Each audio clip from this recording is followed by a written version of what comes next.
Hello అండి. ఈనాటి కథలకి స్వాగతం. నేను మీ సీతామహాలక్ష్మి.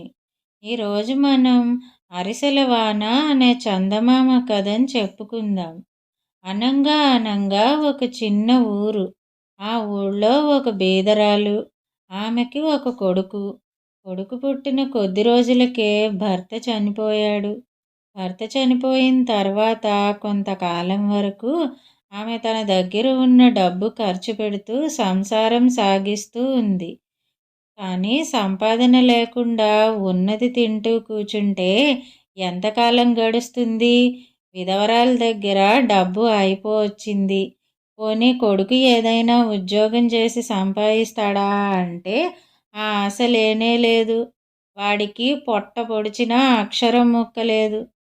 కానీ ముప్పొద్దులు తిండి మాత్రం గొంతు దాకా మెక్కేవాడు. మనవాడికి ప్రపంచ జ్ఞానం కూడా శూన్యం. ఎందుకు కొరగాని కొడుకును కూర్చోబెట్టి పాపం ఆ ఇల్లాలు ఒక్కతే కష్టపడి ఎంతకాలమని మేపగలదు చెప్పండి. చివరికి ఒక రోజున ఆమె కొడుకును పిలిచి, నాయనా, నీ తండ్రి చనిపోతూ మనకి మిగిల్చిన డబ్బుతో ఇంతకాలం మనం తింటూ వస్తున్నాం. ఆ డబ్బు కూడా అయిపోవచ్చింది. ఇక నువ్వేదైనా ఉద్యోగం చేసి 4 డబ్బులు సంపాదించుకొస్తేనే గాని మనకి పూట గడవదు. నా ఒక్కదాని పొట్ట అయితే ఏదో విధంగా రెక్కలు ముక్కలు చేసుకుని నింపుకుంటాను. కానీ ఇక నిన్ను కూడా పోషించడం నా వల్ల కాదు. ఎక్కడైనా ఉద్యోగం చూసుకొని నీ పొట్ట నీవు పోసుకోవలసిందే అని చెప్పింది. తల్లి ఇలా చెప్పేసరికి మన సుంఠ సుబ్బన్నకి చాలా విచారం కలిగింది. ఏమనుకున్నాడో ఏమో. అమ్మా అమ్మా, ఒక పని చేద్దాం. ఇప్పుడు మన దగ్గర ఉన్న డబ్బు పెట్టి ఒక గేదెను కొందాం. నేను రోజు దాన్ని బాగా మేపుకొస్తాను. అది ఇచ్చిన పాలు అమ్మి మనం బతుకుదాం అన్నాడు. తల్లికి కూడా ఈ ఆలోచన నచ్చింది. సరేనని మర్నాడే ఒక గేదెని కొన్నది. రోజు మన సుంఠ సుబ్బన్న గేదెని బయట బీళ్లలో మేపుకొస్తూ ఉండేవాడు. పాలు పెరుగు అమ్మి వచ్చిన డబ్బుతో తల్లి సంసారం మళ్ళీ ఎలాగో నెట్టుకొస్తోంది. ఇలా కొన్ని రోజులు గడిచినాయి. ఒక రోజున సుంఠ సుబ్బన్న గేదెని మేపుతూ ఉండగా దగ్గరలో తొండ ఒకటి పోతూ కనిపించింది. సుబ్బన్న తొండతో, తొండయ్య శాస్త్రి, తొండయ్య శాస్త్రి, ఎక్కడికి పోతున్నావు? ఉద్యోగానికి పోతున్నావా అని అడిగాడు. అవునన్నట్టు తలాడించింది తొండ. నాకు కూడా ఏదైనా ఉద్యోగం చెయ్యాలనుంది. నాకు ఉద్యోగం ఇప్పిస్తావా? నేను కూడా నీతో రానా తొండయ్య శాస్త్రి అని అడిగాడు సుబ్బన్న. అలాగే అన్నట్టు తొండ తలాడించింది. సరేనని ముందు తొండ, దాని వెనకనే సుబ్బన్న బయలుదేరిపోతున్నారు. కొంత దూరం పోయేసరికి తొండ ఆగింది. అక్కడ ఒక చెట్టు కింద ఒక పుట్ట ఉంది. తొండ త్వరగా ఆ పుట్టలోకి పోయింది. సుబ్బన్న తొండయ్య శాస్త్రి మళ్ళీ తిరిగి వస్తాడు గదా అని పుట్ట దగ్గర చతికిలబడ్డాడు. గంటలు గడిచిపోతున్నాయి గాని తొండయ్య శాస్త్రి బయటికి రాలేదు. చీకటి కూడా పడుతోంది. సుబ్బన్నకి ఏం చెయ్యాలో తోచలేదు. పుట్ట దగ్గర కన్నంలోకి తొంగి చూశాడు.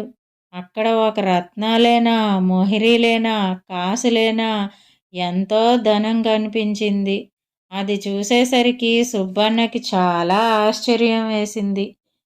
ఈ తొండయ్య శాస్త్రి మొత్తానికి అసాధ్యుడిలా ఉన్నాడే. ఎంత పెద్ద ఉద్యోగం చేస్తూ ఉండకపోతే ఇంత ధనం సంపాదిస్తాడు. అతన్ని అడిగితే నాకు ఏదైనా ఉద్యోగం తప్పక ఇప్పిస్తాడు.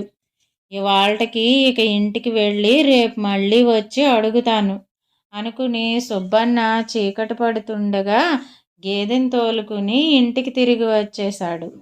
ఇంత ఆలస్యం కావటానికి కారణమేమిటని తల్లి అడిగింది.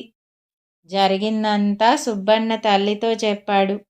అది వినేసరికి ఆమెకు ఆ ధనం ఎలాగైనా తెచ్చుకోవాలనిపించింది.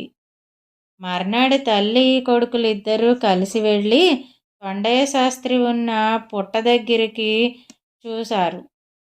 తల్లి కన్నంలోకి తొంగి చూసింది. ధనం రాసులు పోసి ఉంది. ఆ ధనం అంతా గబగబా చీర కొంగులో పోసుకుని కొడుకుతో ఇంటికి తిరిగొచ్చింది. తొండయ్య శాస్త్రి ఈ సంగతి కనుక్కుంటే తనకి ఎక్కడ ఉద్యోగం ఇప్పించకుండా పోతాడో అని సుబ్బన్నకి దిగులేసింది. ఆ ధనం మళ్ళీ తొండయ్య శాస్త్రి పుట్టలో పెట్టేసి రమ్మని తల్లితో చెప్పాడు. కానీ తల్లి వినలేదు. సుబ్బన్న ఎంతో బ్రతిమాలాడు. కానీ ఆ తల్లి ఒప్పుకోలేదు. చివరికి పోలీసులతో చెప్పి నిన్ను దొంగవని పట్టిస్తాను అని కూడా బెదిరించాడు. అప్పటికీ తల్లి వినలేదు. కానీ ఈ గడుగ్గాయి నిజానికి ఆ అన్నంత పని చేస్తాడేమోనని, అలాంటిది ఏదైనా జరిగితే ఎలా తప్పించుకోవటమా అని ఆమె ఆలోచించింది. అలా ఆలోచించగా ఆమెకి ఒక చక్కటి ఆలోచన తట్టింది. ఒరే సుబ్బులు, ఇవాళ సాయంత్రం మన ఊళ్ళో అరిసెల వాన కురుస్తుందని ఊరంతా చెప్పుకుంటున్నారు. నీకు అరిసెలంటే ఎంతో ఇష్టం కదా. నిన్ను మన ఇంటి కప్పు మీదకి ఎక్కిస్తాను. అరిసెల వాన వచ్చినప్పుడు నీ కడుపు పట్టినన్ని అరిసెలు తినొచ్చు అన్నది. నిజమే కదా అనుకుని సుంట సుబ్బన్న సరేనన్నాడు. ఒక నిచ్చెన వేసుకుని ఇంటి కప్పు ఎక్కి కూర్చున్నాడు. ఇదే సందు కదా అని తల్లి తను తెచ్చిన ధనం అంతా నేలలో లోతుగా ఒక గొయ్యి తవ్వి దాంట్లో పూడ్చిపెట్టింది. తర్వాత ఒక బుట్టెడు అరిసెలు వండింది. సాయంకాలం అయింది. సుబ్బన్న అరిసెల వాన ఎప్పుడు కురుస్తుందా అని కాచుకుని కూర్చుని ఉన్నాడు ఇంటి కప్పు మీద.